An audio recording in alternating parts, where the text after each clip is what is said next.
Hello all, welcome to my channel. ఇప్పుడే morning 9 AM షోకి సరిపోదా శనివారం సినిమాకి వెళ్ళాను. ఈ సినిమా చూడడానికి మెయిన్ రీజన్ ఏంటో తెలుసా? Natural star Nani and SJ Suryah combo, directed by Vivek Athreya. ఈ రీజన్స్ తో సినిమాకి వెళ్ళిపోయాను. సినిమా చూసాక నా ఒపీనియన్ ఏంటంటే పోతారు, అందరూ పోతారు. ఈ వీకెండ్ సినిమా చూడడానికి అందరూ పోతారు. నాకైతే నచ్చింది. ఒక మంచి డీసెంట్ క్లాస్ కమర్షియల్ సినిమా, ఫ్యామిలీతో హ్యాపీగా చూడొచ్చు. ట్రైలర్ లో చూపించినట్టే హీరో శనివారం భాష అంటే శనివారం మాత్రమే కొడతాడు. ఎస్జే సూర్యకి సోకులపాలెం జనాలకి హీరోని కలిసాక ఏం జరిగింది అనేది సినిమా. ముందుగా పాజిటివ్స్. నాని అయితే ఈ సినిమాలో క్యారెక్టరైజేషన్ కేక్ వాక్ లాగా చేసేసాడు. యాజ్ యూజువల్ గా సూర్య పాత్రలో ఒదిగిపోయాడు. ఎస్జే సూర్య యాక్టింగ్ అయితే కుమ్మేశాడనే చెప్పాలి. ఒక మనిషికి కోపం వస్తే ఇంత మూర్ఖంగా ప్రవర్తిస్తారా, ఒక మనిషి ఈగో హట్ అయితే ఇలా కూడా చేస్తారా అని సినిమా చూసాక అర్థమైంది మనకి. Nani and SJ Surya face చేసే సీన్స్ అయితే నేను చాలా బాగా ఎంజాయ్ చేశాను. ఫాదర్ రోల్ లో సాయి కుమార్ గారు చేశారు. ఆయన కామెడీ టైమింగ్ గానీ కొన్ని చోట్ల హీరోకి ఒక వాయిస్ లాగా క్యారెక్టరైజేషన్ ని చెప్తూ ఉంటారు. అదైతే చాలా బాగా నచ్చింది నాకు. మదర్ అండ్ సిస్టర్ రోల్ కూడా చాలా బాగా తీశారు. మీరు ఖచ్చితంగా కనెక్ట్ అవుతారు. Director Vivek Athreya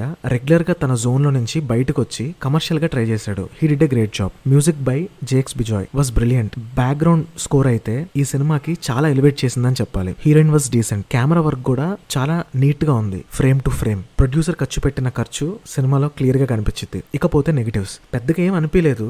but parallel గా సినిమాలో చాలా ట్రాక్స్ నడుస్తూ ఉంటాయి. అవి కొంచెం ఎక్కువైందేమో అనిపించింది, లేదా కొంచెం ట్రిమ్ చేసి ఉండొచ్చు సెకండ్ హాఫ్ లో కొన్ని సీన్స్ మాత్రం. అదర్ దాన్ దట్ చిన్న చితగా ఓవరాల్ గా అయితే సినిమా చాలా బాగుంది. ఈ వీకెండ్ సరదాగా ఫ్యామిలీతో ఫ్రెండ్స్ తో ఈ సినిమా చూసి ఎంజాయ్ చేయొచ్చు. ఒకవేళ ఆల్రెడీ మీరు చూసుంటే మీకు ఎట్లా అనిపించిందో కమెంట్స్ లో చెప్పండి. కంటెంట్ నచ్చితే వీడియోని లైక్ చేసి share it with your friends and family. Subscribe to the channel. మరిన్ని చిత్రం చెప్పిన కబుర్లతో మళ్ళీ కలుద్దాం.